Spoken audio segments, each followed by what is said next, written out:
और मैं भी बस आगे जा रहा हूँ, चलते चलते आगे जा रहा हूँ।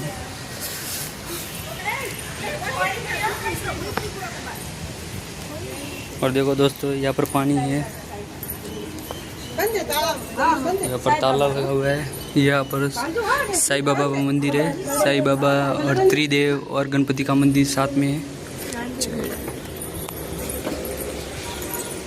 आज यहाँ पर ताला लगा हुआ है, यहाँ पर बंद है।